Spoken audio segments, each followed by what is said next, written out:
Good afternoon, everyone, Good afternoon. and good morning for those joining us from Belgium and Luxembourg.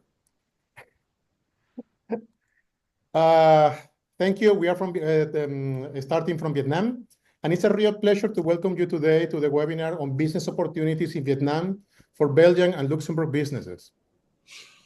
This session comes at an important time, not only after the trade mission last year from the Luxembourg community, but also after the state visit of Their Majesties, the King and Queen of the Belgians. We gather here with a purpose, and the purpose is to translate visibility into opportunity. And we want to share the values into concrete business action. So we like a lot talking about how can we do great in Vietnam, but the idea to do today is to be very hands-on and very concrete on the things we are trying to talk about. Vietnam is a fast-moving market, rich with potential, but requiring the right local understanding and preparation. This is exactly why we have brought together an excellent panel of speakers today, covering everything from market trends and sector opportunities to company setup and HR compliance. We will begin with an overview of the current landscape by Mr. Victor Dulé, our Executive Director here at Beluchem. Then we will divide into two sectors where Belgian and Luxembourg businesses are making real inroads. Number one, the sector of F&B and agri-food, with insights for Mr. Vincent Treluyer of Provigood and Laurence Mexdag of Lau Saigon. Then we will share business development strategies and the services packages Beluchem is offering to help navigate the market effectively. Finally, you will hear from Phong Thao Bui of Fidinam, of setting up operations, Mr. Dante Duc, Managing Partner in the China Council, who will address compliance and employment challenges. We will close with a Q&A, so please hold your horses and your questions until the end. We will look forward to addressing them all. You can always put them in the chat section of the webinar, so we can keep track of all the questions that are being asked. Now, I want to take, before starting the webinar, a moment to thank warmly our institutional partners, AWEX, FIT, and Hub Brussels, for the constant support and commitment to this agenda. With that, because you didn't come to hear from me, I am pleased to give the floor to Mr. Victor Dulé, Executive Director of Beluchem, to walk us through the key trends in shaping Vietnam business environment today.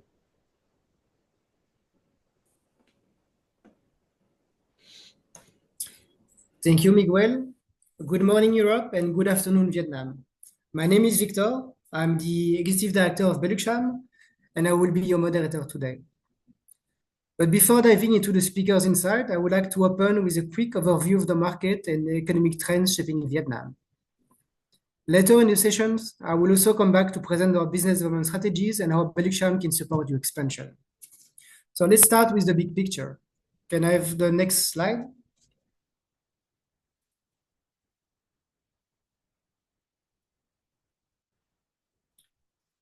Vietnam is projected to grow by around 6% in 2025, a strong pace, especially in the current global context.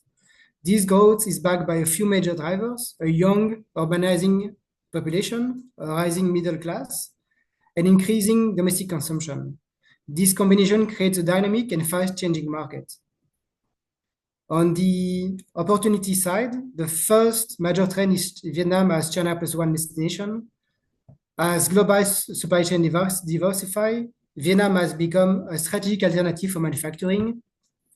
This trend has accelerated post-COVID and continues to attract global players looking for stability and cost effectiveness.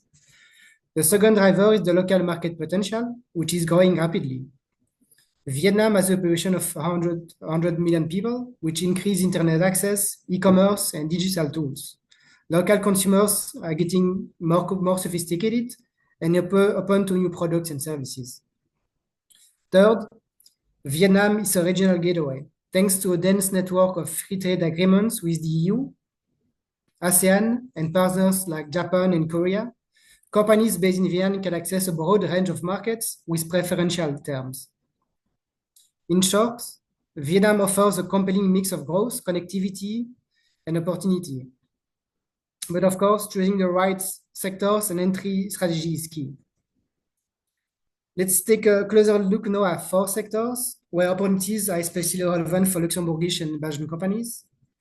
First, manufacturing.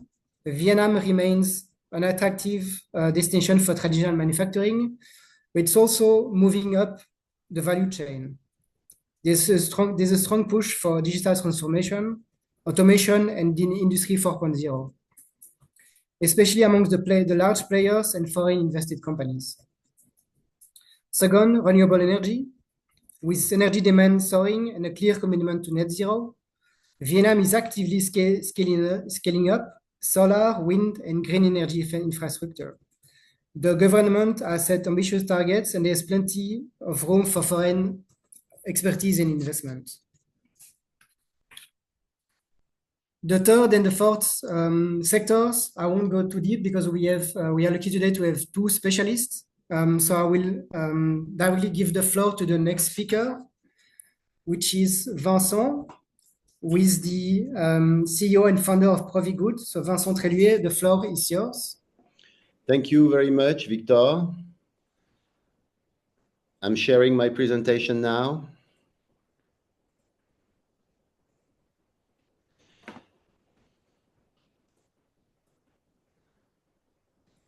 Can you see it? We can see it. Go ahead. Okay, first of all, thank you very much, Victor and Beluxcham, for inviting me to share a quick update on the trends and opportunities in Vietnam food and beverage sector. I would like to take you through to 4 major points. First, the market dynamics. Secondly, the consumer trends. A few only strategies for success, since we have 10 minutes. And I'd like to talk and introduce you to Provigood. What can we say about Vietnam? You've already said we had a population of over 100 million people. We have an average household size of 3.5 person. It's important to realize that many generations of Vietnamese are living together. We have an average median age of 33-year-old with a life expectancy of 74 years old. We have a GDP per capita in 2024 of 4,300 euros, to be compared with 61,500 euros in Benelux. We are in a fast-growing economy. We have like about 15 million households who have an average annual income above $6,456, which is the equivalent of a monthly revenue of 15 million dong. And I estimate the average food spending per capita to 761 euro, which represents about 28% of the income in average. Vietnam food and beverage market is a $85 billion market. There are 2 important components in this market. On the left, the retail and off-premise part of the business, which represents about $60 billion USD, and expected to grow at the pace of about 6% per year till 2030. On the right, we have the on-premise food and beverage market, which sales in 2025 are estimated to $25 billion USD, with an expected growth until 2030 of about 5%. What I would like to say is that the traditional trade represents still a large part of the food business. Modern trade is growing quickly at a pace of about 20% per year. And of course, e-commerce is also booming at the moment, although remaining small on food consumption expenditures. It's growing extremely fast at a pace of about 30 to 50% per year, depending on the categories. In terms of food consumption, and when we ask Vietnamese how much they spend on food, the average answer is about 6 million Vietnamese dong per month, which represents about 218 euros. This, of course, depends on whether The households are located in big cities such as Ho Chi Minh City and Hanoi, or in other cities, or even in rural. We have we saw it on the first chart, I didn't mention it, but we have a country which is mostly rural, and the population is mostly living still in rural areas. And although big cities are attracting more and more people, there are significant differences of available revenue depending on where people live. In terms of trade structure, it is extremely different. The trade structure of Vietnam is very different than what we are used to in Europe. Vietnam is home to about 1,726,000 of outlets. The number of traditional outlets is estimated up to 1.3 million outlets, while the modern trade outlets is around 361,000, of which 300,000 are online shops. So if we look at the off-premise and retail part of the retail and the trade, we'll have around 300,000 traditional groceries. We have about 500,000 market stalls, which are usually located in one of the 10,000 fresh market, which are across in every city of Vietnam. We have about 12,000 convenience stores, and this is growing. Their number is growing at a very fast pace. We have 5,000 mini markets, 2,500 supermarkets, 120 hypermarkets, 280 shopping malls and growing, and a total of around 20,000 offline brick and mortar stores. And we have a very rapid development of the number of outlets on e-commerce platform and on social media, led by TikTok. So it is very important looking at this, that to well understand whatever you're selling, to well understand what is your relevant distribution perimeter before entering Vietnamese market, and and to look carefully at what kind of product you want to sell, what kind of customer you want to reach, and therefore what distribution perimeter is relevant to your product, and what kind of distribution team, sales force, logistics you're going to need to reach these outlets and these consumers. On the on-premise side, we have also a huge number, about 565,000 of traditional outlets, street food stall, mobile vendors, local eateries, traditional coffee shops and beer garden. And we have also about 20,000 coffee and tea chains, 2,000 fast food. Fast food is not doing very well in Vietnam comparing to other Asian countries. Casual dining chains, around 3,000 outlets, bar, pubs, and craft beer, around 3,500 outlets, and let's say around 10,000 hotels as well. Again, for on-premise, if you want to, or if you aim to sell any product to these channels, it's important to well understand which kind of outlet is actually relevant to your business and to your products. In terms of trends, I distinguish three types of trends. The trends mostly applying to off-premise, the trends applying to on-premise kinds of outlets, and the trends that are common to these two distribution channels. Actually, the trends are strongly anchored in Vietnamese culture, and Vietnamese people want convenience, health, they love modernity, and they love premium when they can afford it. So we saw, for this reason, and in the off-premise, as one of the off-premise trends that I foresee, 15 minutes grocery deliveries or even dark store proliferations online are the solutions that Vietnamese consumers have found to get food quickly at home within the fastest possible lead time. In terms of health and wellness, I mean, there is the culture of healthiness and wellness in Vietnam. and the young generations are now looking more at sugar-free snacks, ready-to-eat meals, plant-based meat. And of course, there is also a large part of the population who is eating vegan food, and we'll see it on the next chart. We also can see a modernization of traditional retail. Of course, with such a number of traditional outlets, online platforms and supermarket chains are looking at them as a potential development area.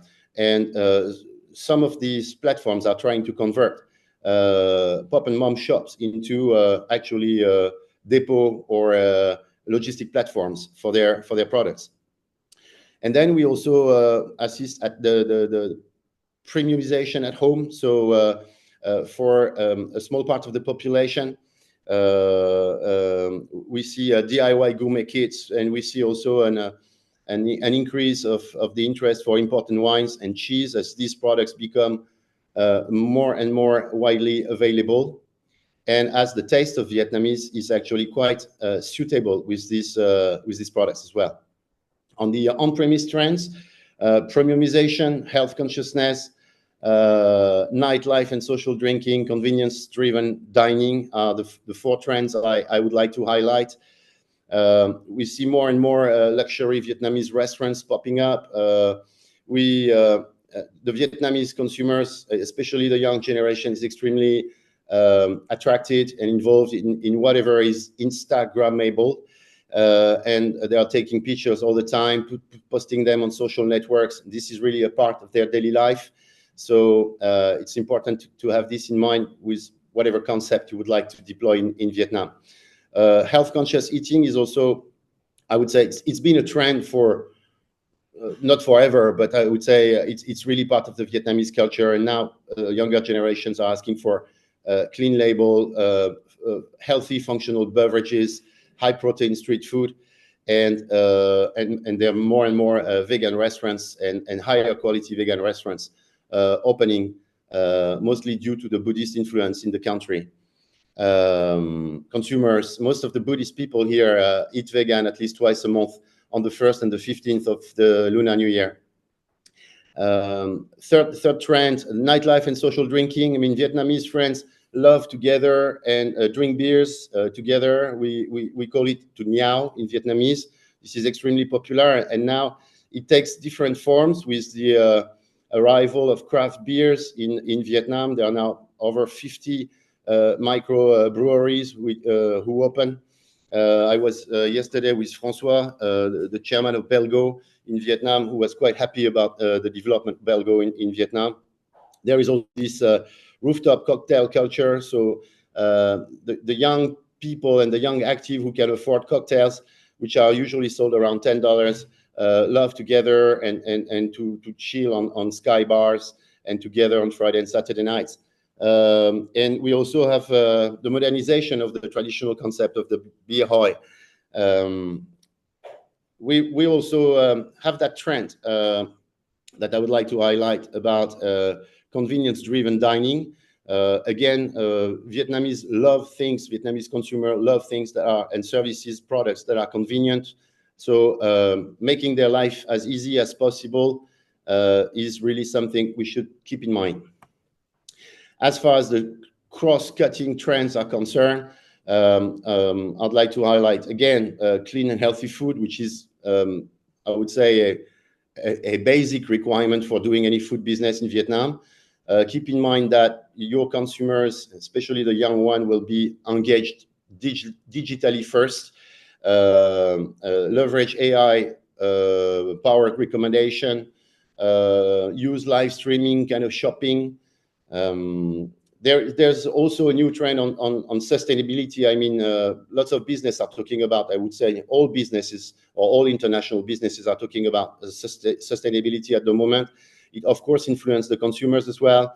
So we see zero waste coffees popping up, and we see some of them banning the use of plastic bags and offering a more sustainable kind of experience overall.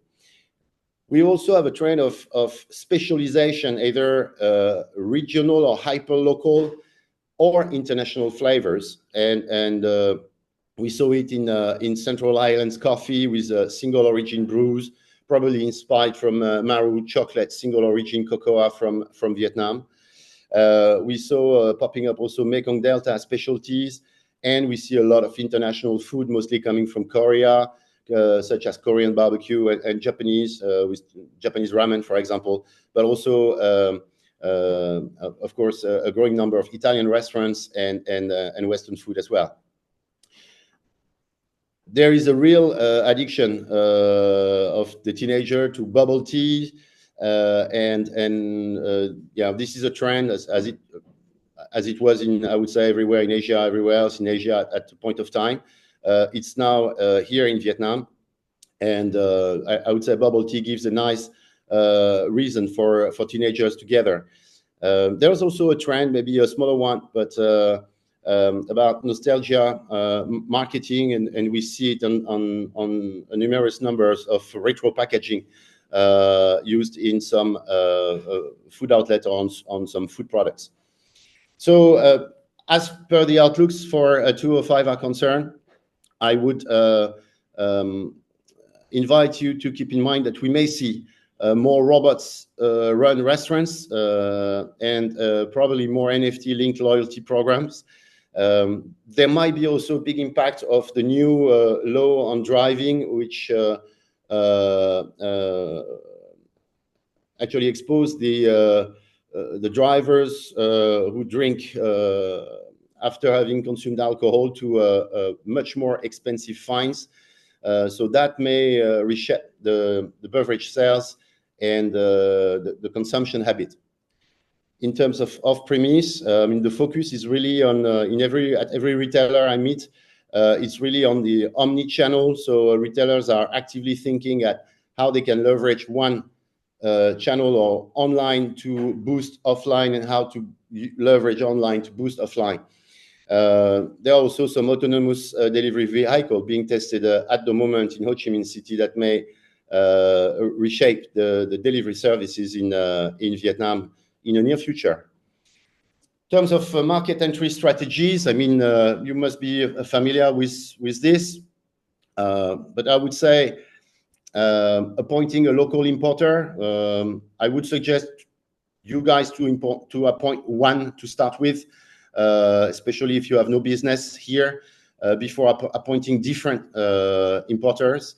You may also, if you can't find the right importer that really cover your relevant distribution perimeter, you may try to go direct with a retailer. However, I would say that if you do so, you may de facto close 85% of your business, depending on the kind of product you're selling. So to be considered, but probably as a second alternative. We've helped company to find master franchisee in Vietnam. You may also go for your own commercial and industrial setup. I don't think anyone should be afraid with this. If you have like a small range of products and that does not require a huge sales team, this could be a very interesting option, especially in the mid to long term, as you can actually really directly establish the relationship with your customers and build your team knowledge and know-how. And of course, you may also go for acquisitions or investment, which may enable you a faster way to enter this market. As a key advice, and because we have a very limited time, I would say no matter what is your market entry strategy, I highly recommend you to have a local presence or representative here in Vietnam. It could be a consultant, 1 day per month, 1 day per week, at the frequency that you think is necessary to do whatever you think is necessary to do. It could be a collaborator that is based on a third-party payroll. We can equip these collaborators with a work permit and a resident card if you think this is a good option for you, or a representative office that is a bit more costly. Usually a rep office will cost you around 200,000 per year. So leveraging the services of a consultant or having a collaborator on the ground here without opening any branch immediately could be a good, at least temporary solution. Doing so will help you avoid common cultural mistakes, will help you take the proper legal and commercial assumptions, ask the right question, do an accurate forecast, and thus invest with confidence. I saw many companies coming in and say, well, Vincent, tell me how much money I could make with the product I manufacture currently in Europe. And I would say, as long as this question is not answered, it's very difficult for our client to take decisions. So we can greatly help you doing your forecast here. Having somebody on the ground will also help you choose the right partners, the right collaborators, and to train them. Choosing the right people, trusting them, and training them is I would say a primary thing to consider and to do here when doing business in Vietnam. And having someone on the ground will also help you control your strategies, execute it properly, and save you a tremendous amount of time and money. You may hear and listen to more advices on Business Way TV, on videos I recorded on Business Way TV. So I put the link in the presentation and you may refer to it later. Just a few words about Provigood. Our mission is to increase our food business growth in, from, and to Vietnam by finding and deploying the right solution to you. The company was established in Ho Chi Minh City in 2018. We do provide 360 degrees and tailor-made business development service. We are at the heart of a network of 250 experts who craft solutions with us in order to meet your needs. I myself have been in Asia for 20 years, in Taiwan, in China, and now Vietnam for 16 years. I started in the retail, went to P&G, Bell, and the Laughing Cow Cheese brought me to Asia as the Southeast Asia director for Bell. And then I worked for a major food importer here in Vietnam, Dai Tan Viet, as the business development director. And I also was the head of Lactalis in Southeast Asia. Vincent, sorry to interrupt, but we need to go to the next speaker, unfortunately. Yep.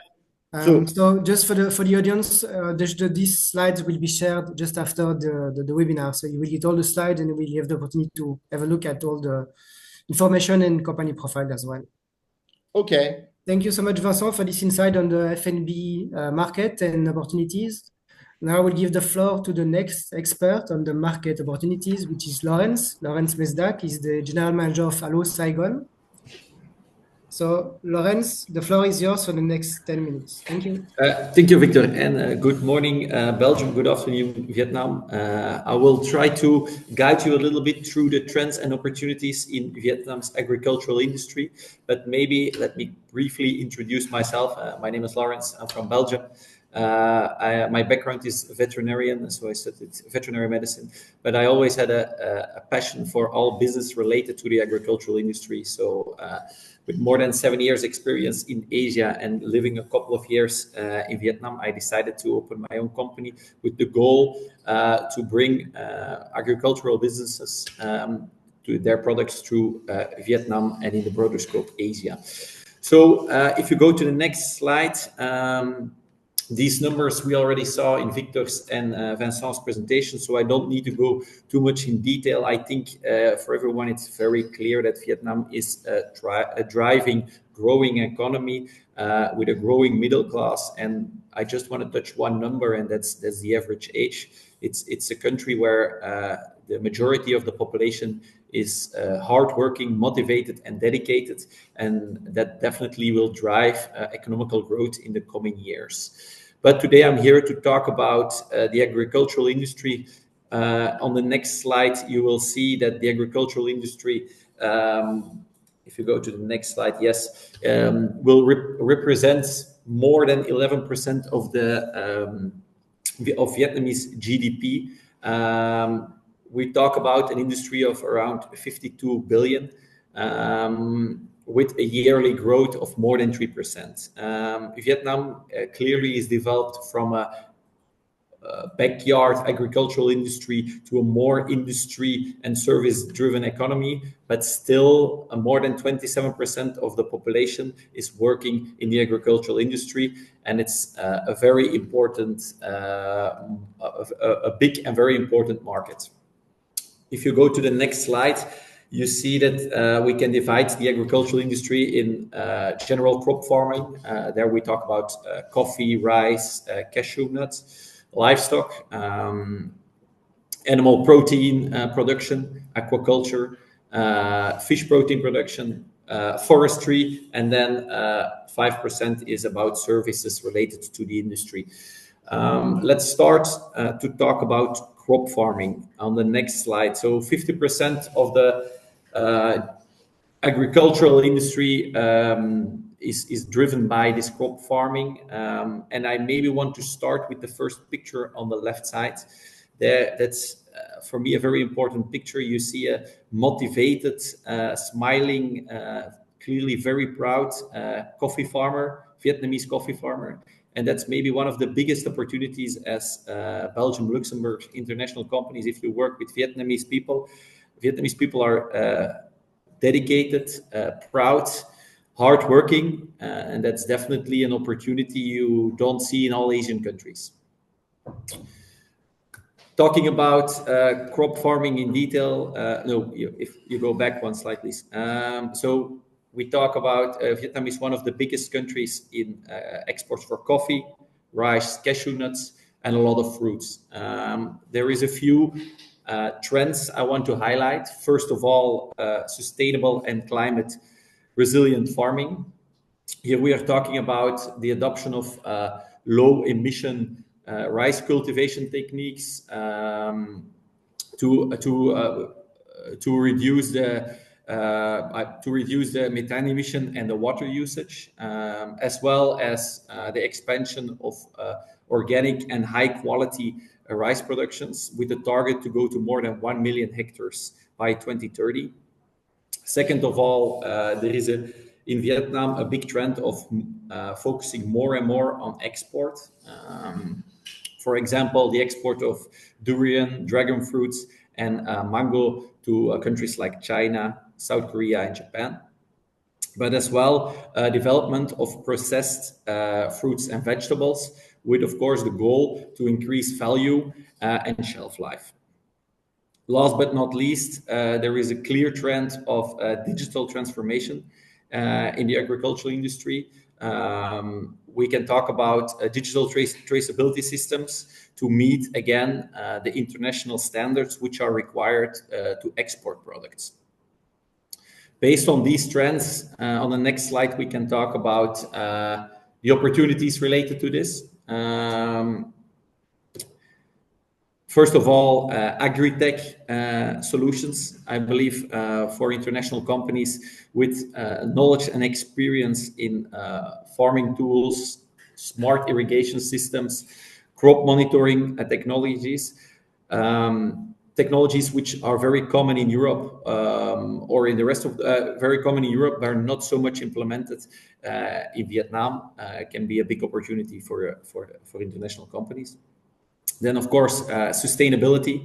Sustainability is a big topic worldwide.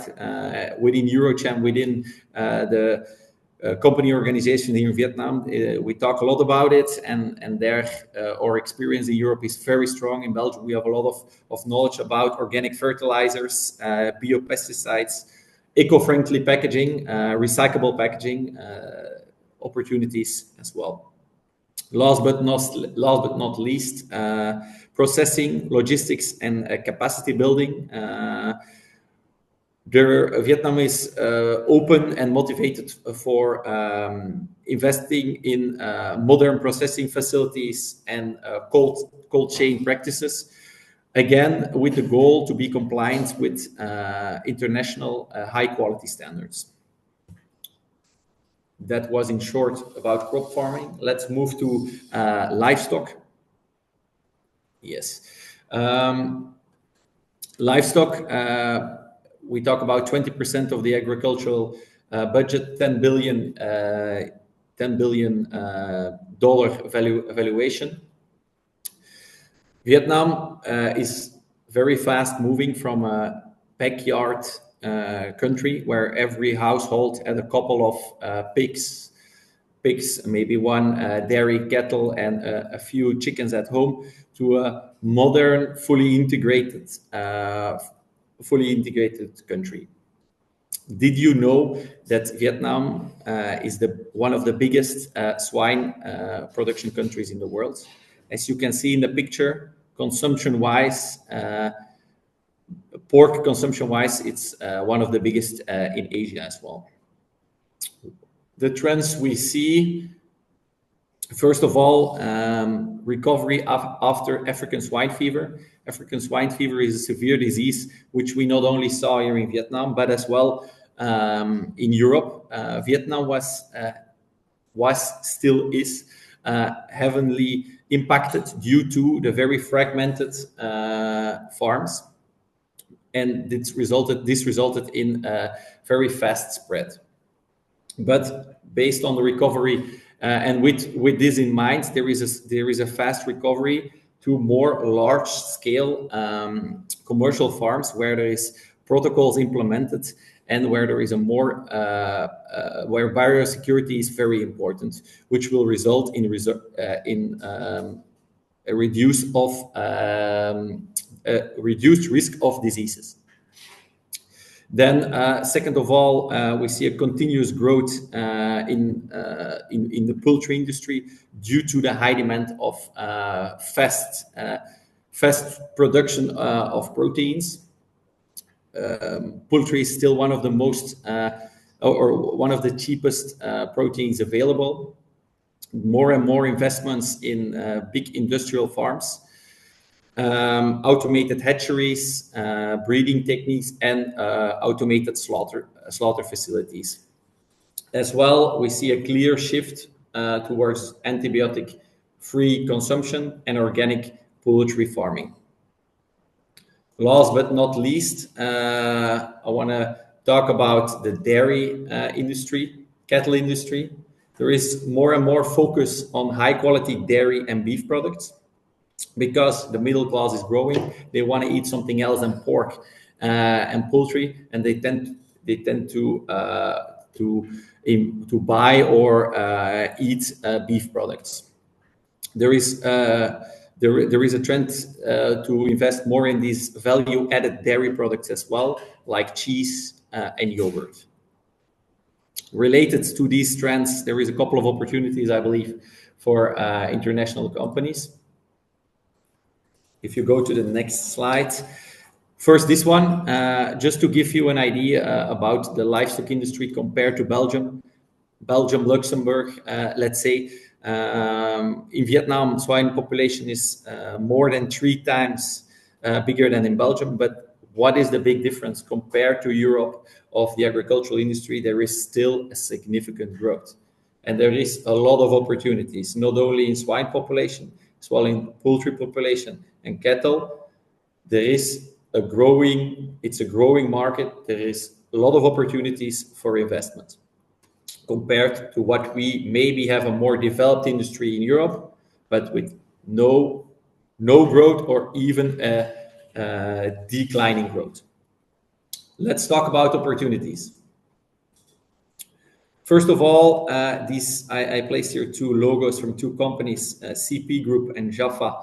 CP is originally a Thai group and Jaffa an Indonesian group, but this is clearly showing the trend of fully integrated industry. These are companies who work from feed to food. They have their own feed mills, they have their own farms, they have their own slaughterhouses, and they even have their own grocery stores. This shows that there is clearly a trend of premiumization and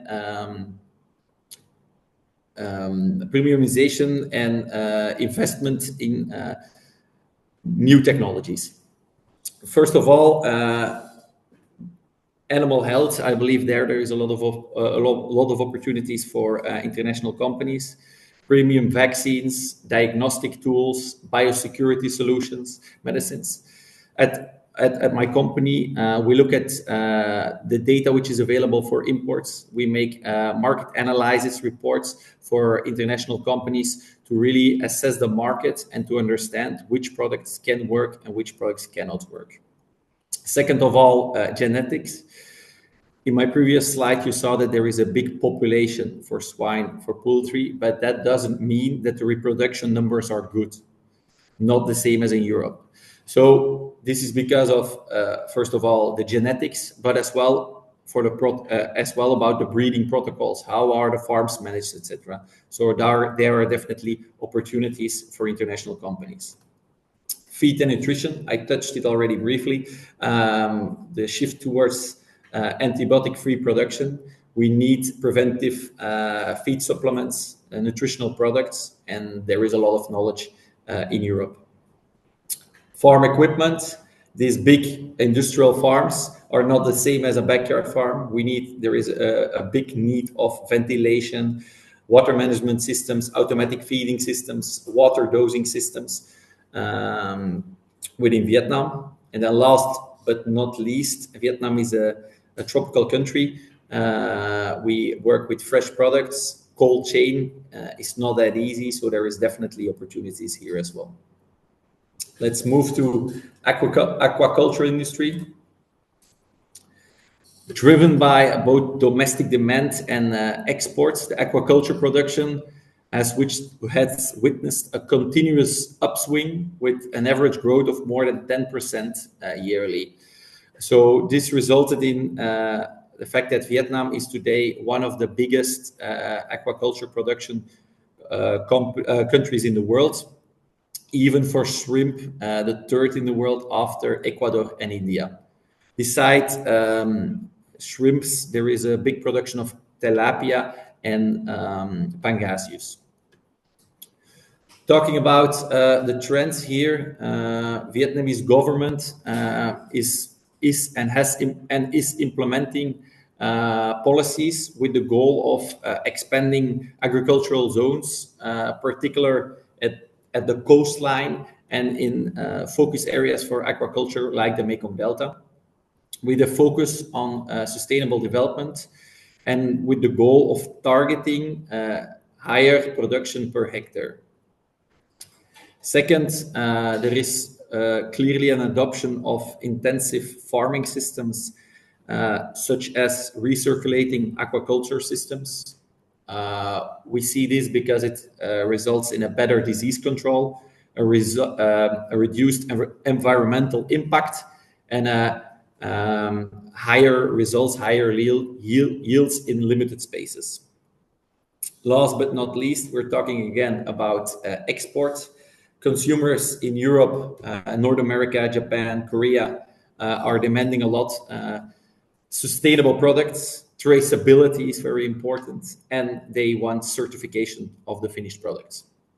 So the farmers, the companies in Vietnam are focusing more on these certifications like Aquaculture Stewardship Council, best aquacultural practice, which is crucial for export markets and local markets these days as well. Another trend based on this, we see that there is processing of these fish and where they try to invest in value-added products. Tins, for example, with the tins with preserved fish, etc. Talking about opportunities, first of all, sustainability again, integrated multi-tropic aquaculture systems, ROS systems, water treatment systems, biosecurity solutions, very important. Genetics, same as in the livestock industry.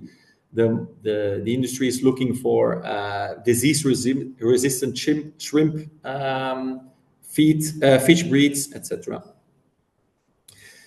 Of course, in the feed industry, aquaculture feed industry, there is opportunities for preventive feed additives, but for example, as well, alternative protein sources.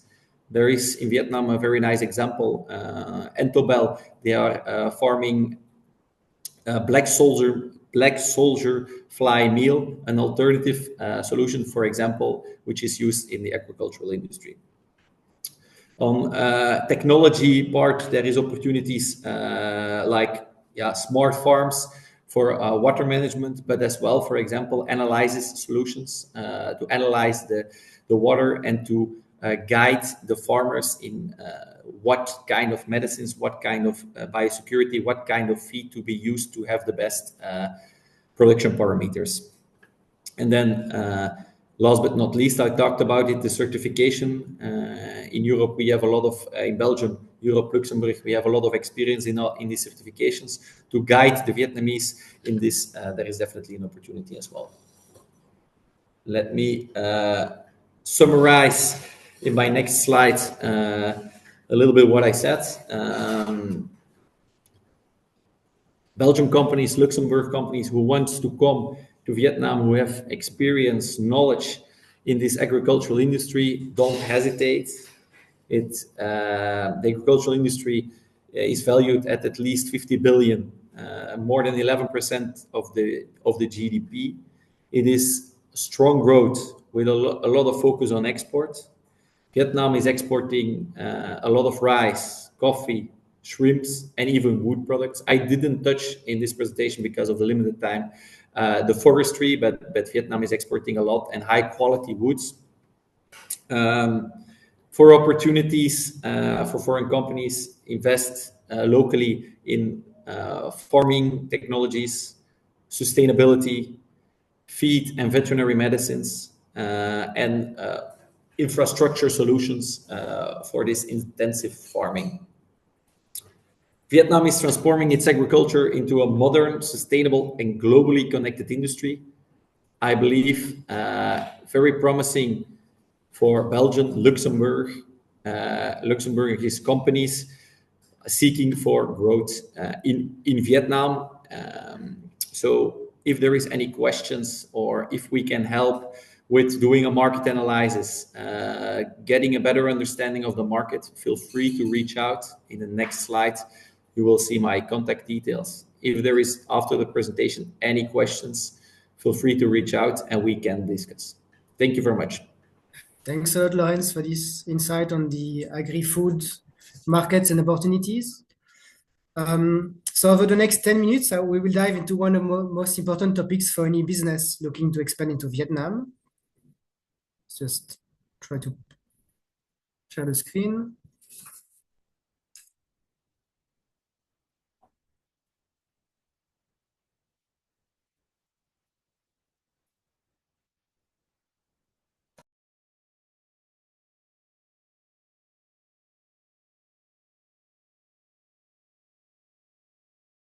Yeah, just give us a few seconds.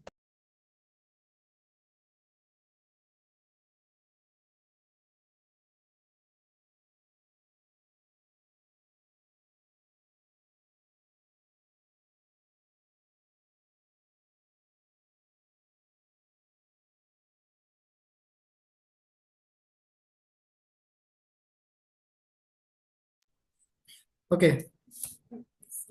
Is good? Okay. It's okay, it's okay. Okay, so over the next 10 minutes, we will dive into one of the most important topics for any business looking to expand into Vietnam. How to build a business development strategy that's not only effective, but tailored to this fast-growing, dynamic market. Let's start with let's start with why a clear business development strategy really matters in Vietnam. In today's world, with ongoing geopolitical shift and trade tensions, many companies are looking to diversify. Vietnam is quickly becoming a strategic alternative, not just because of its location in Southeast Asia, but also because of its impressive growth. But there is a catch. Vietnam is not a plug-and-play market. And many companies assume they can apply the same strategies that work in Europe, China, or Singapore. That often leads to costly missteps. The reality is that Vietnam has its own dynamics, regional differences, cultural expectations, and industry-specific ecosystems. And if you don't adapt to those, you risk missing real opportunities. That's why today we'll focus on how to build a clear and tailored business development strategy, one that helps you avoid common pitfalls and navigate the market effectively.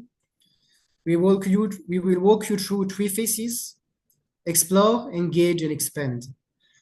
So let's begin with the first phase, explore. Next slide. Before you even consider entering Vietnam, one of the most critical steps is to validate the market for your product or service. Too many businesses jump in without really understanding the local demand and competition. For instance, if you are European companies entering the Vietnamese food market, you might believe your product is unique, but if you assess the local preferences, the pricing expectation, or the regulation, that can make or break your success. In that phase, market research is your most powerful tool. There are three areas to validate here. The first one is the market demand. If you are in a B2C context and settings, Vietnam, 100 million people represent a huge market, but consumers' habits differ from Europe. Local taste, purchasing powers, heavily influenced buying decisions. If you are in a B2B context, speak directly to your local industry players. You will get real, on-the-ground insight that no report can offer. Then you have the regional ecosystem. Vietnam is not one single market. It has multiple ecosystems.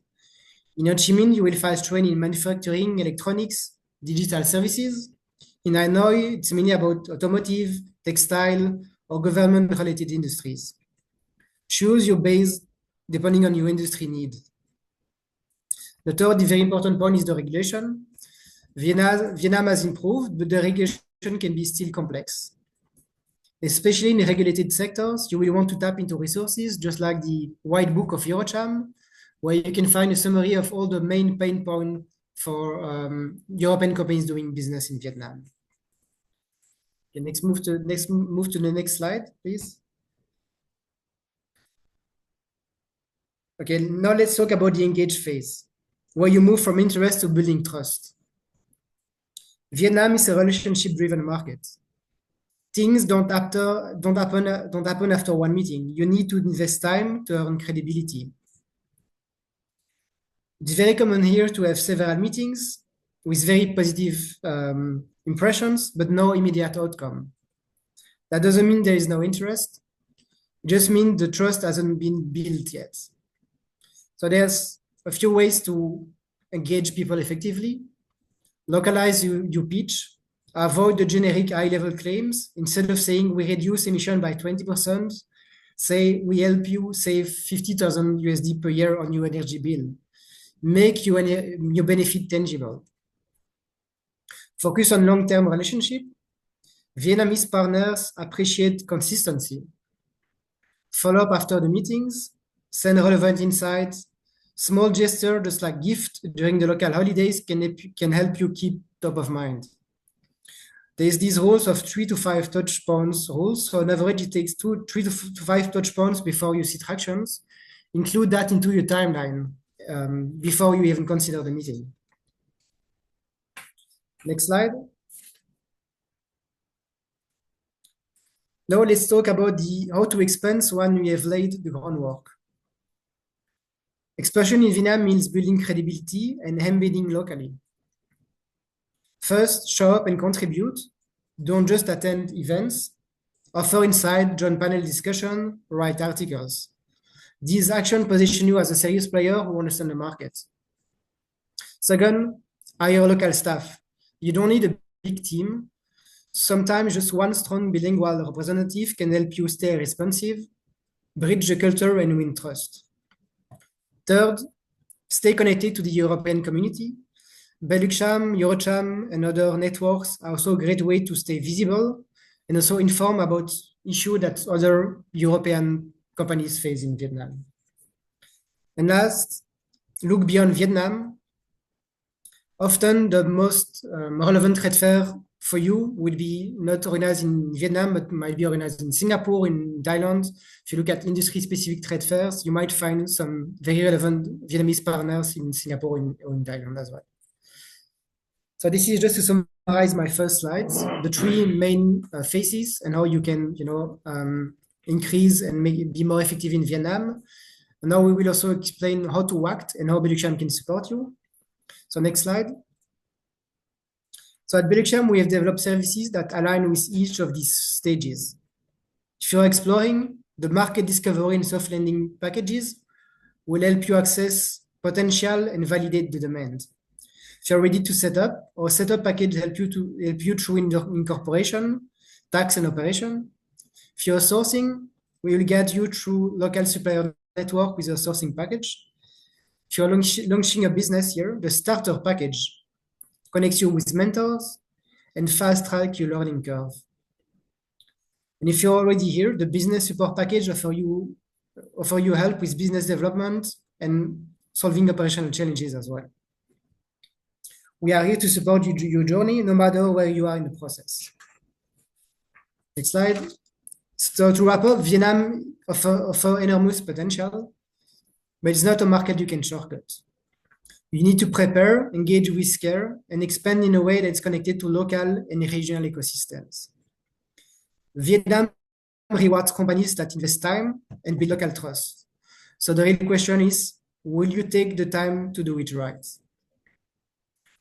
So if you have any question or you want some support, don't hesitate to contact us. Now I will give the floor to Tao from Fidinam, who will give you some insight about how to create and to set up a company in Vietnam. Tao, the floor is yours. Thank you. Hello, everyone. My name is Phương Thao. I'm currently working for Fidinam in Vietnam as a managing director and lawyer. I'm very glad to be here today to share with you the legal and practical insights on setting up a company in Vietnam. And I hope you will find all the information that I presented by speaker today useful. Now, let's take a look in the agenda of my presentation today. So my presentation is divided into 4 parts. So in the first part, I will be talking about the incorporation procedure. What are the steps to set up a company in Vietnam? Followed by a brief introduction about investment regulatory requirement that all investors who want to come to Vietnam to do business must be aware. And after that, I will walk you through for the existing challenges and also available opportunities to foreign investors when they do business in Vietnam. And finally, just in case we have time, I will give you a brief introduction about Fidinam and how we support your business in this fast-growing market. So let's start with the first part of my presentation. Next slide, please. So one of the very first questions that we receive from our investor is what would be the most suitable option most for them for their business in Vietnam. And here you can see in the slide is the menu for you. So representative office is the simplest organizational option for you. Similar to the rep office in other countries, rep office in Vietnam are not allowed to do any profit generating activity. Its functions are quite limited at the 3 bullet point that you are seeing now. And to set up a rep office in Vietnam, the mother company must be established and operating in their home country at least 1 year. The second option that we have on the menu here is branch, but I would say that this is not quite a preferred option for investors because of its limited sectors and complicated entry procedure. So just only company doing the business that are listed in the slide are allowed to set up branch in Vietnam. Other than that, investing will need approval from authority based on case basic. For both rep office and branch, the license term can be maximum 5 years and license can be renewed. And for investors who are already, make a final decision to really step in the Vietnamese market, to have the solid physical presence, then we have companies. And in the left side of the slide, you will see 4 types of company. However, most of investors are choosing limited company and enjoy stock company because of the limited liability of the shareholders in these 2 company. And here, because the time limit but all information are available in the slide, so you can refer it when you receive my slide after the webinar. And next slide, please. In the next slide, are we talking about 100% foreign-owned company and join the company. The good things is that most of the business in Vietnam now already open for foreign investment. That means you can set up a foreign company 100% owned by investor by foreign company to manage the business in Vietnam. However, if investor doing in some businesses that are listed in the next slides, does Vietnam still require the participation of local investors? Can you please show the next slide, please? Then in this next slide, there are some examples of the business that foreign investors still need a local partner to do the setup and to do business in Vietnam. But regardless of the percentage of foreign owners in the company, the incorporation procedure is the same, which is presented in the following slide. To set up a foreign invested company, investor need to go through 2 steps. The step 1 is apply for the investment registration certificates, followed by an application for the enterprise registration certificates. And the company is legally officially set up on the days of the enterprise registration certificates. However, in some special case, that's for example, if the investors get involved in the project, which is in the next slide, that's require the relocation of population or the change of the land use right purposes.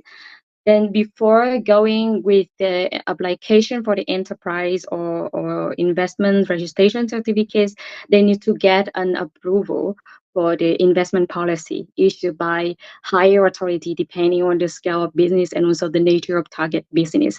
However, the law of Vietnam also makes it easier for foreign investors who are setting up minimum size and small size innovative startup by not asking them to apply for the IRC, but allow them to go straight with the application for enterprise registration certificate and to have the company incorporated in the short term. I would say like just only 10 days. In the next slide, please. And in the following slide, I will be talking about the investment condition and requirement. So when there's any investor, they have their interested in doing business in Vietnam, the first thing that we have to verify is whether the target business are allowed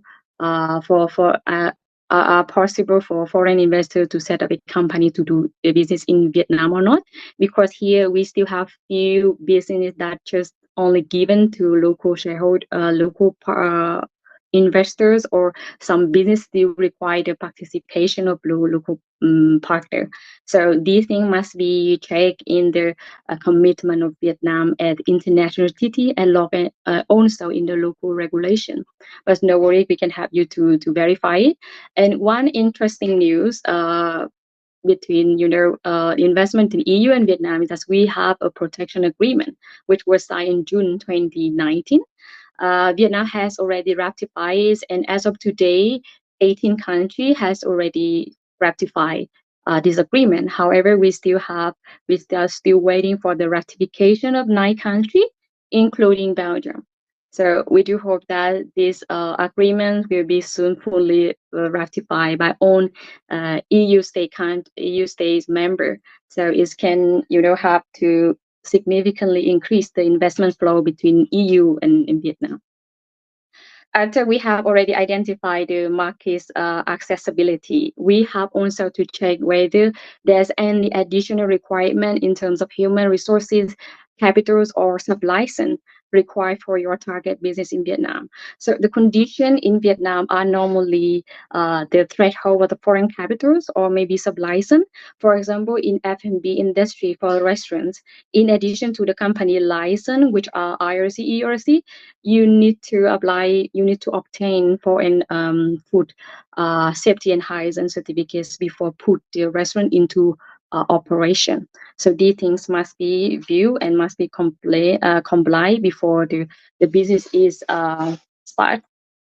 Next slide, please. And in the next slide, I think is a list of required documents. I would not go into detail, but the important point is that for any document of foreign investors before being used to set up a company in Vietnam must be legalized by Vietnamese embassy or Vietnamese consulate in the home country of foreign investor.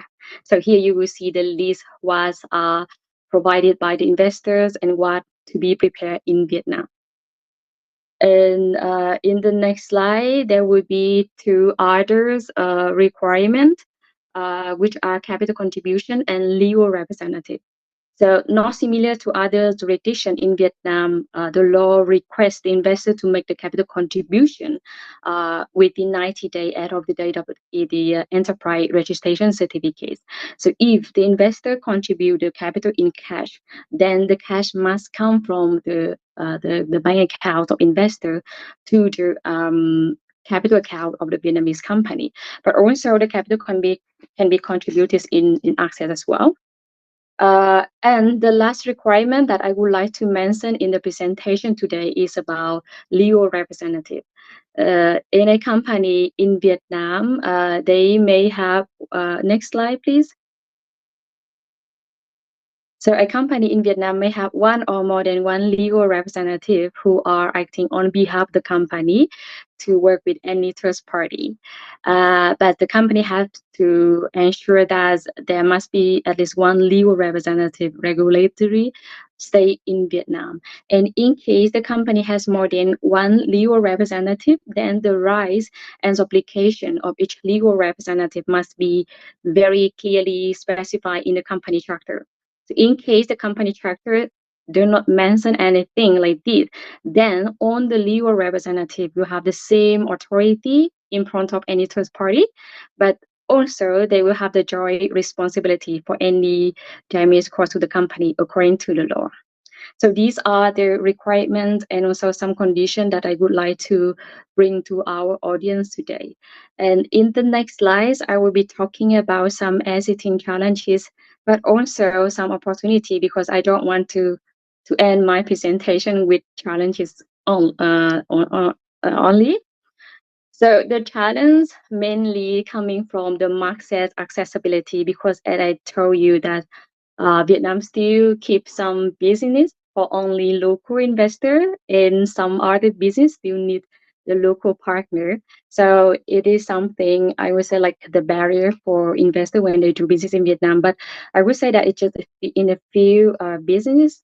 And the other challenges that I have to admit is that the complicated licensing procedure or the timing procedure.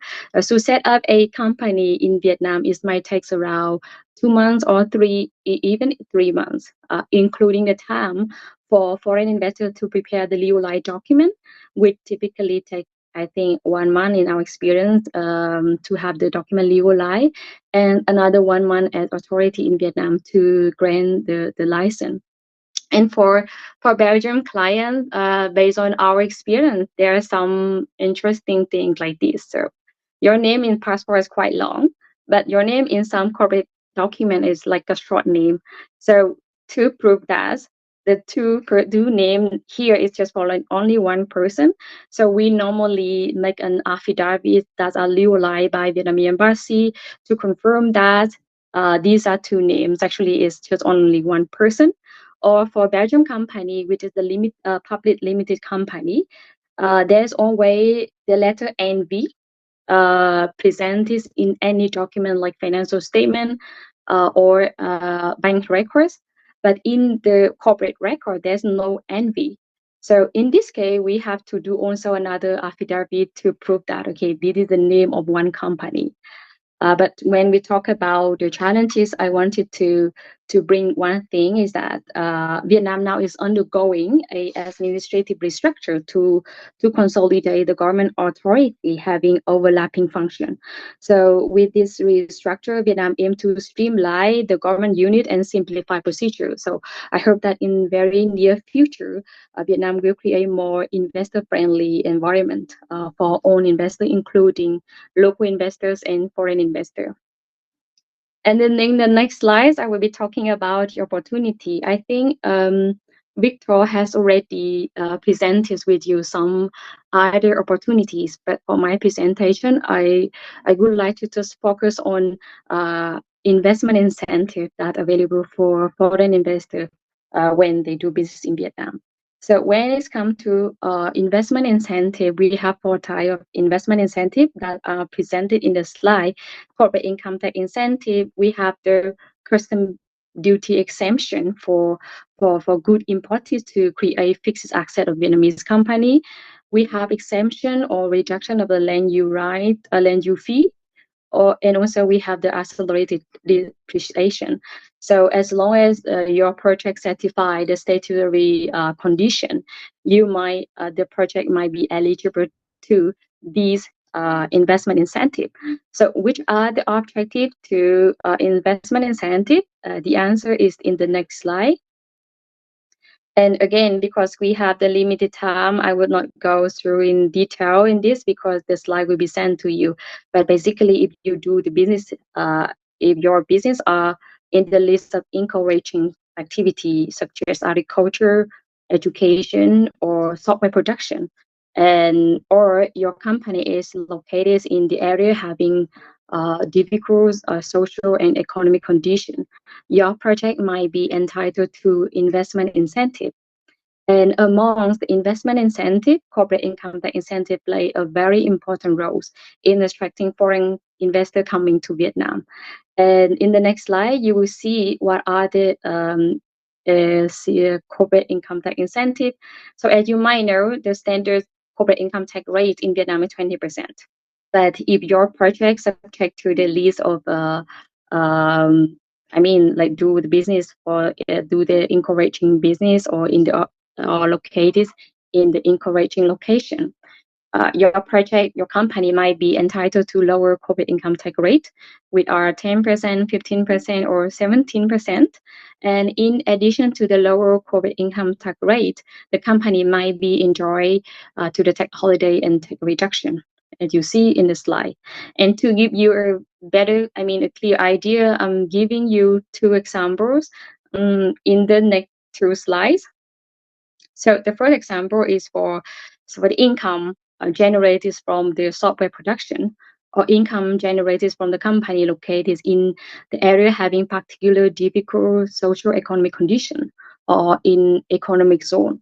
So they will have 4 years of tax exemption, followed by 9 years when they pay just only 5% corporate income tax instead of 20%. And they will have another 2 years when they pay only 10% CIT. And from the 16-year onward, they will pay tax at the standard rate. And the second example is for manufacturing company, because in Vietnam, for manufacturing activity, they are encouraged to be located in industrial park, and most of industrial park in Vietnam are classified as the area having difficult social and economic conditions. So that's why the company situated in this area will have the right to enjoy 2 years of tax exemption, followed by 4 years when it pays just only 10% corporate income tax instead of 20%. So actually, these two examples concluded the part that I wanted to present to you, mainly for a technical point of view. What are the process to set up a company in Vietnam? What are the conditions? And what are these challenges that you must aware to manage your expectation? And also, there are plenty of opportunity waiting for foreign investor in Vietnam. And in the very last part of my presentation, because I don't want to take your time, so I just briefly introduce that Phenom is the Swiss company with 65-year experience so far. We are present in 12 jurisdictions, but we can support our client up to 90 countries thanks to the support of our partner and also the trust that's placed on from our client. And in Vietnam, we have 2 offices, one in Ho Chi Minh City and one in Vietnam. And you will see all the detail of our service in the slide to be shared by Biluk Chamber after the webinar. And now I would like to say thanks for your listening, for your attention. And I'm leaving the stage to my colleagues coming from Indochai Council for the employment and HR matter compliance. Thank you. Thanks, Tao. So thanks for this insight on how to set up a company here. And now we will give the floor on the next step. When you establish a company, the next important step is to find local talents. So we'll give the floor to Mr. Tuduk on the employment and human resources compliance. Mr. Tuduk, you have 15 minutes. Thank you. Yeah, so thank you very much, Belakcham, Miguel, and Victor, for inviting me to this webinar. And good morning, Benjamin, and good afternoon from Vietnam. So My presentation would focus on employment and HR compliance. I hope that it will not make you feel boring for this, but for you as a foreign company, foreign entity operating or investing in Vietnam, I think employment and HR would be a big part of compliance in Vietnam. So my presentation will focus on, I think, 5 main sections. One is for a little bit for legal framework, and the second is key point for labor law here. The third is the hiring staff, and next is managing staff, and the final one is some rule for expatriate working in Vietnam. I also prepare a few slides for comparison for compulsory contribution and HR compliance burden between Vietnam, Belgium, and Luxembourg. But I will share this slide, so I will not cover that in my presentation. Next slide, please. In Vietnam, the key law, I think, that is 2019 Labor Code, the main code that govern all employment industrial relation between employer and employee in Vietnam. That means, yeah, related to this is also some other law like social insurance or law on health insurance. And employment relations here in Vietnam are also governed by various government decree and ministerial circular. Next, please. And generally, I think the first note I would like to give you is that the employment law or labor law in Vietnam are quite employee-oriented compared with other countries like Belgium or Luxembourg, or especially for common law jurisdiction. I understand that Belgium and Luxembourg, if I'm correct, is also the same civil law system like Vietnam. But labor law here is quite employee-friendly. So you need to be aware of that. You need to follow, I think, a higher level of compliance, and you have to follow a strictly procedure for even hiring employee here, and also when you dismiss, you apply dismissal action for employee in Vietnam. So apart from like a statutory reporting, etc. So the labor code here, so it covers all the right and obligation of the both employer and employee. And in terms of regulator, so the key one is Ministry of Home Affairs. Actually, Vietnam is going through a very massive government restructuring. So Ministry of Labor, Work Valid and Social Affairs, we call MOLISA, was former regulator, but now it has been integrated or merged with Ministry of Home Affairs. So now MOHA, or Ministry of Home Affairs, would be regulator at the central government, and at the provincial or city level. So that would be Provincial Department of Home Affairs. So that is a two key regulator. Next, please. And for hiring staff, I think in Vietnam, so for you as a foreign company, we have a lot of presentation from market entry to the local market, business development. But for you as a foreign company entering into Vietnam, so in Vietnam, employment relations are established on basis of labor contract. So this compared with other type you can use for freelancer or consultant contract. But consultant contract or freelancer contract, it is governed by civil code, but not by labor code. So that means when you hire an employee or a worker, so you have to sign a labor contract with that employee. And all the labor contract required by law in Vietnam must be in writing. And now the law allows you to be electronic sign, so that you can use a DocuSign or any other like electronic signature or digital signature. Another key point is that the labor contract in Vietnam, so it must include the mandatory key content or term as prescribed by labor code. And by the local law. So you cannot like limit the statutory right of the employee here in Vietnam.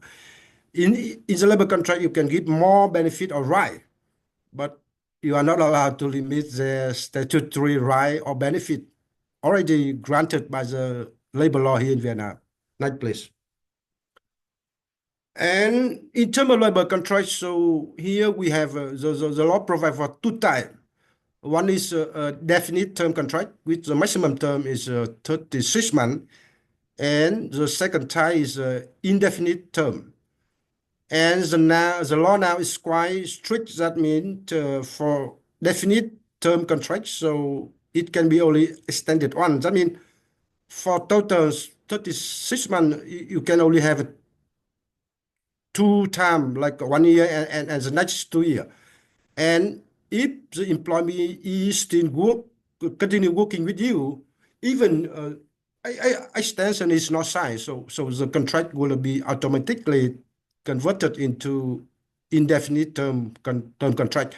So this will be also relate a lot to termination of labor contract, because for indefinite for definite term labor contracts, so the two party, including employer, can terminate contract by serving prior notice. But for indefinite term contract, so the termination or dismissal of an employee by the law of Vietnam is a very tough. You have to follow strict procedure and for very clear permitted by law reason for that. But you cannot terminate for convenience like in other country. Yeah. Next, please. And in terms of probation, so the labor code also provide for clearly, so like for executive level, so 180 days. For skilled staff, generally that is 60 days, and unskilled staff 30 days. Yeah. And salary during probation period would be 85% of the monthly salary. Yeah. Next, please.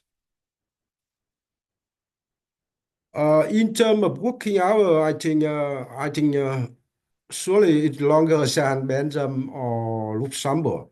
So normal working hours 8 hours per day and 48 hours per week. So normally the company here operate from Monday to Friday, and most of the company now they have Saturday off, got Sunday got. Yeah.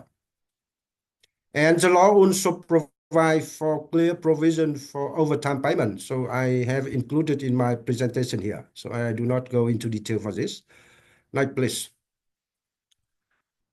And the government also stipulate minimum wage for different area.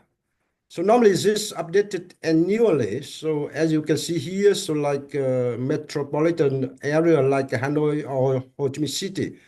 So minimum wage area 1 is around 200, and the lower level for other area in other city or small or mountainous area. So we have it here, 180, 160, and 140. So you have to follow that when you making the payment for a salary for staff here. The next, please.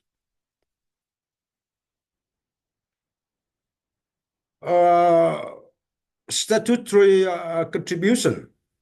So I think this also, the first one, I talk a little bit about the bonus and incentive. So in terms of bonus, so bonuses or incentives, so it fully based on KPI you set for the employee and also business result of the company.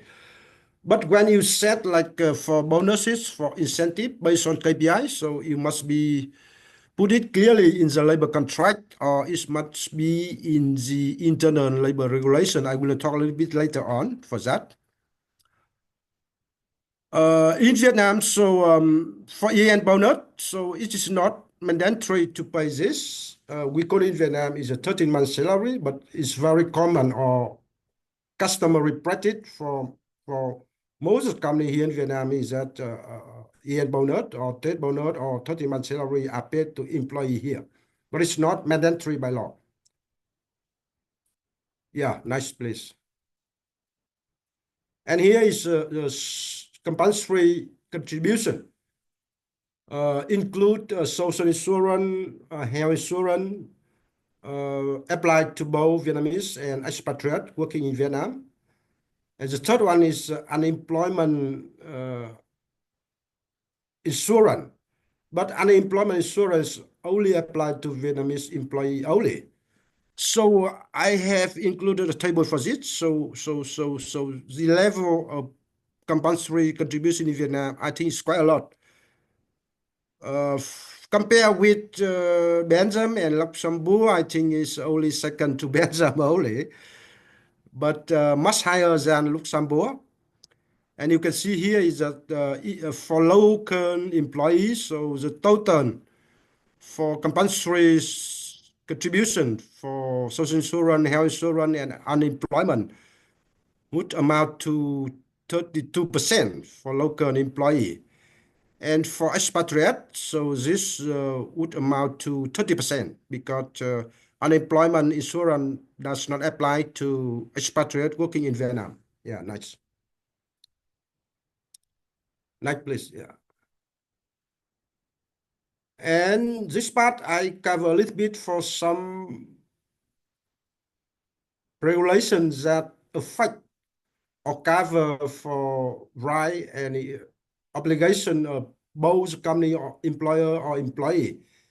And it's also important for dealing with dispute, dealing with dismissal action or disciplinary action related to staff in Vietnam.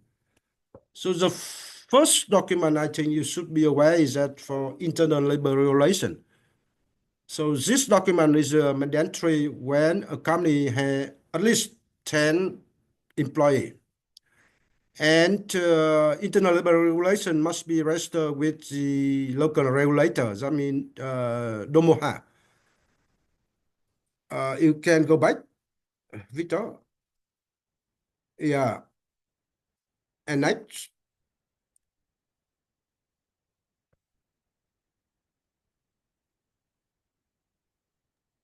Next.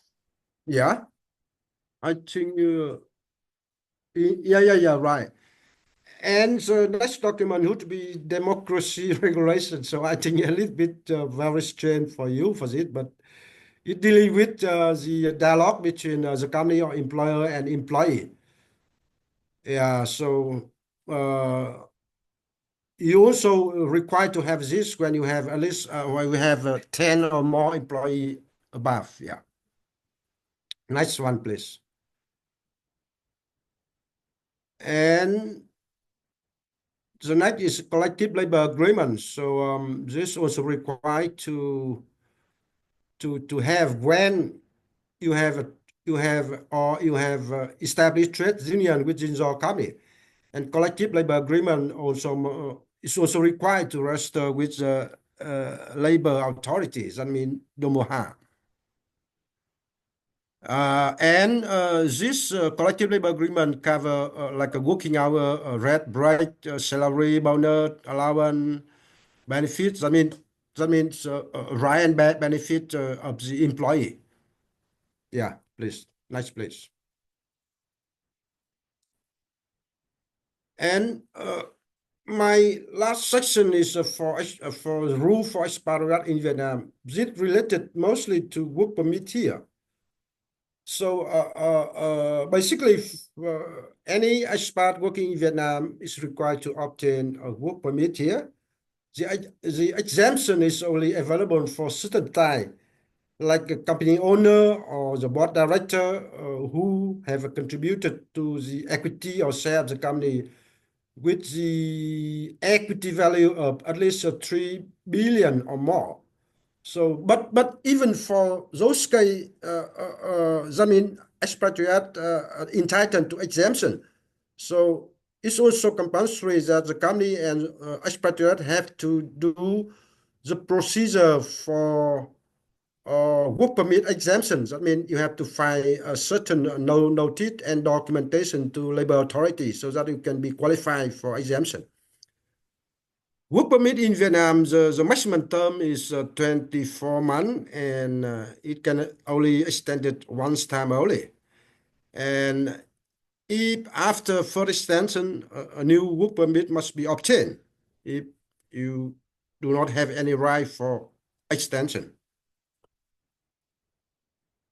Work permit in Vietnam, I think now, if also with the massive government restructuring and from my experience in our experience in the past, so I think the process is quite lengthy and complicated.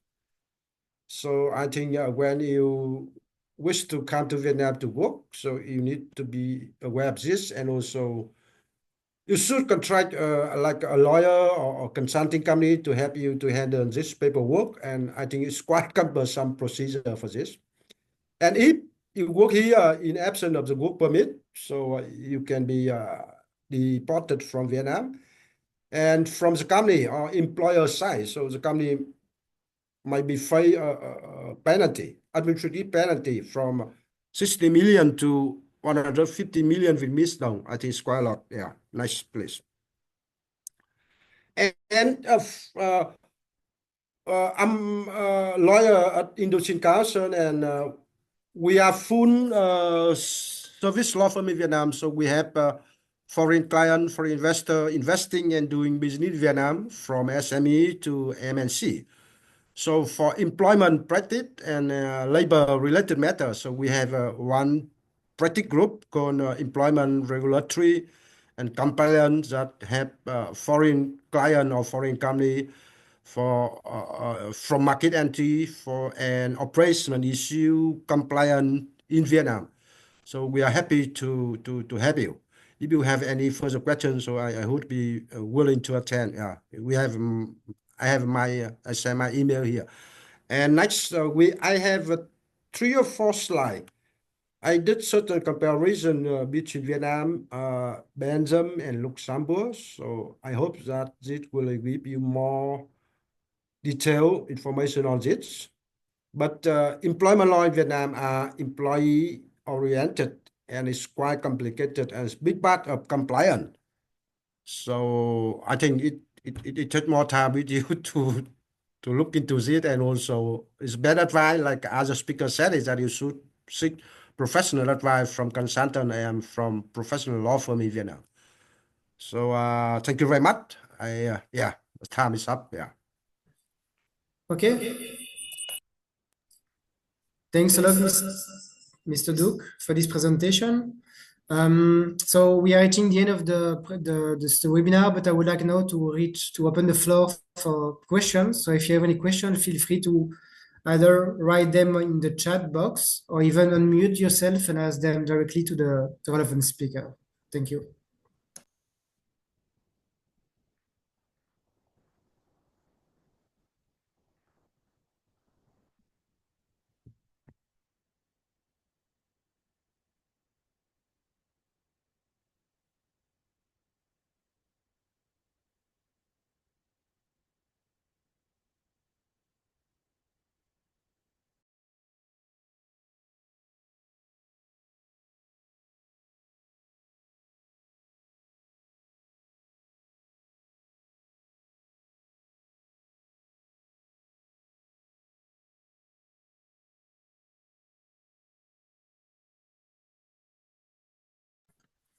Okay, we have one questions in the chat box. For companies that don't have local team yet, what's the most effective way to build trust and maintain engagement remotely?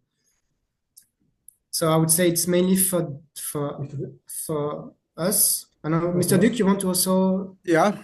Okay. I can answer this question. Yeah, I think it's very good question for that.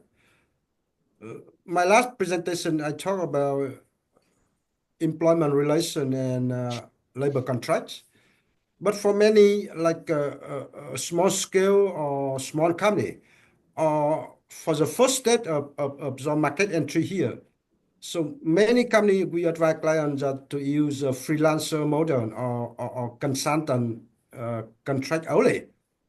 So for just two options for you. One is that freelancer contract. That is not subject to labor contract at all.